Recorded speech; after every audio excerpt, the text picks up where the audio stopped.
It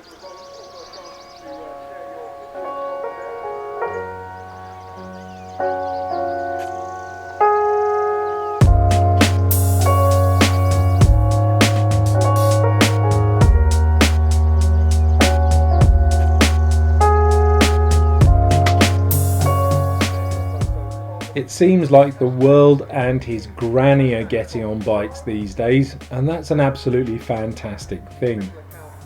Due to obvious reasons, people who perhaps have never even considered cycling before are now using it for transport and as a way to improve their fitness.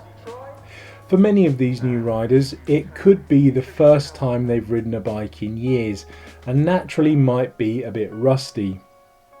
Probably the single main issue people have when first getting on a bike is their fitness level. They have the perception that A, cycling is going to be extremely tough, and B, they aren't fit enough to be able to do it. Well, I'm here today to tell you that both of these are not true. Anyone, regardless of age, shape, size, weight or political persuasion, can ride a bike and improve their fitness. And furthermore, it won't be as hard as you think.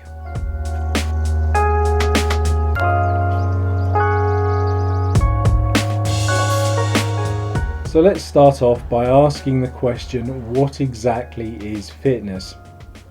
Now, as far as I'm concerned, fitness is essentially two things: the ability to perform a sustained form of exercise and the ability to recover from that exercise.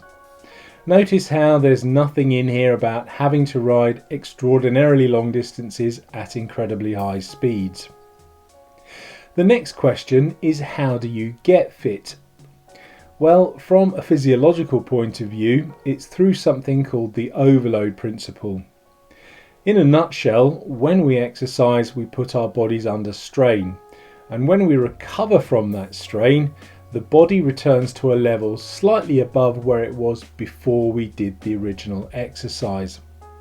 Continue like this and our fitness will slowly increase.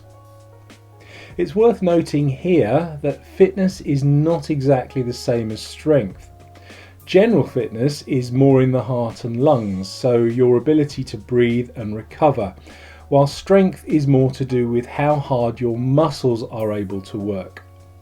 Both are important, but I would argue that before you can work on your strength, you will need to establish a good fitness base first. Needless to say, improving your fitness will have all kinds of advantages. Not only can it help you reduce things like high blood pressure and obesity, it can also help safeguard against certain illnesses and diseases.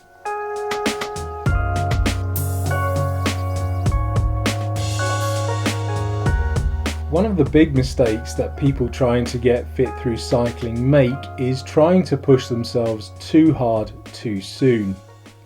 If you're one of these people that's not really ridden a bike since they were a teenager, chances are that you may struggle to ride more than a couple of kilometres, and even then it might feel like it's incredibly difficult. If that's you, well, the first thing I want to say is well done. You've already gone from zero cycling to, well, some kind of percentage that I can't even begin to calculate. Yeah, I'm a pictures kind of chap.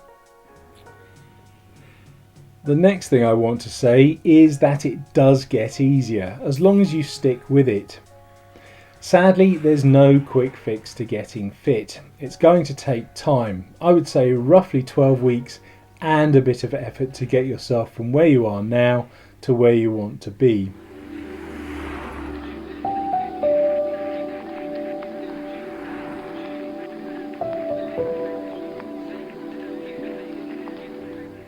So this seems like a good point to talk about your fitness goal. Essentially, what do you want to be able to do at the end of your 12 weeks? Now, while it's technically possible for anyone to become a super fit trained athlete, the proviso here is that you will need to be prepared to put in the considerable time and effort required to do what it takes. Realistically though, for some their fitness goal could be something more down to earth, like ride a 100 kilometre sportive event in under 4 hours. while for others it may simply be to ride their bike 15 kilometres or so without feeling totally exhausted. The point here is that there are no right or wrong answers. It's more about how you personally have improved rather than what you're able to actually do. Once you have worked out your fitness goal, you'll need to start thinking about how you're going to get there. I would suggest breaking your 12 weeks down into 3 4-week periods and having some little sub-goals along the way. For instance, if your ultimate goal is to be able to ride 15 kilometres or 10 miles, aim to be able to ride 5 kilometres after week 4, 10 kilometres after week 8, and then 15 kilometres at the end of week 12.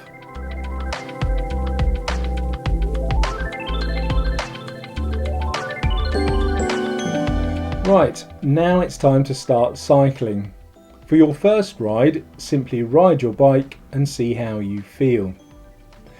At this early stage, you don't want to set any speed or distance targets. Just ride at a pace you feel comfortable for as long as you're able. If that's 20 kilometres or just around the block, it doesn't matter. What you're doing is setting your benchmark. Make a note of how far you rode, how long it took you, and how you felt at the end. This will help you later on to see how much you've improved. If you want to be a bit technical about it, at this point I would suggest investing in a heart rate sensor, as it will allow you to ride at the correct intensity required to improve your fitness. To find out what this is for you, you will first need to work out your maximum heart rate. You can do this using a very approximate calculation known as the Carvonen formula, which is 220 minus your age. So for instance, if you're 50, it will be 220 minus 50, which equals 170 beats per minute. Then you will need to find 65% of 170, which works out to 110 beats per minute. Riding with an average heart rate of around 110 beats per minute will mean that you will be slap bang in the middle of what's known as Zone 2, which is ideal for building your general fitness and cycling endurance. The good news is that many people are surprised at how easy riding at this pace is. Alternatively, if you don't have a heart rate sensor, you can go by feel. Riding in Zone 2 should feel like you're working, but not so difficult that you can't hold a conversation or breathe through your nose.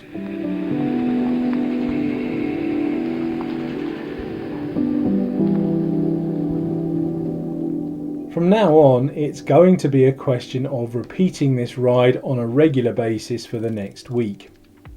Ideally, you will need to ride your bike every other day or every 2 days.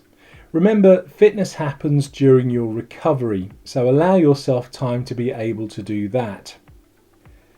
By the start of week 2, your fitness should have improved ever so slightly, so you will need to up your game by increasing the distance and maybe even your speed. Now, it doesn't have to be by a huge amount, possibly by 10% or so, but it just needs to start stressing your system once more so you can receive all the benefits from the overload principle all over again.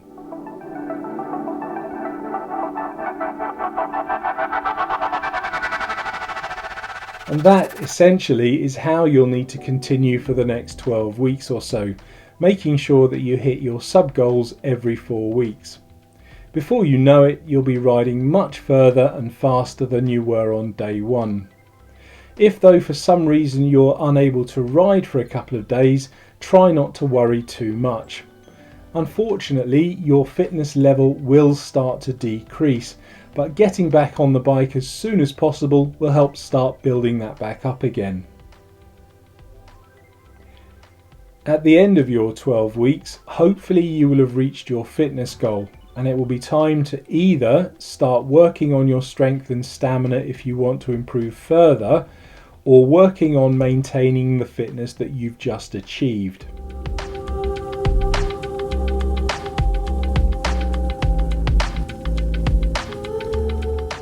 Now, my own personal fitness is on a constant roller coaster. 1 minute I'm up, and then for one reason or another I find myself back at square one and I have to start all over again. When I find myself in that position, usually at the start of the year, this is the method I turn to, and it's worked for me every single time. The key is consistency, so riding every couple of days or so and gradually increasing efforts over time. If you'd like to see how I'm doing, I will include a link to my Bicycle Diaries playlist, which outlines my efforts on a weekly basis. So good luck with your fitness. Remember, it's possible for anyone, and I mean anyone, to improve, as long as you stick with it and are consistent in your efforts. Thanks for watching.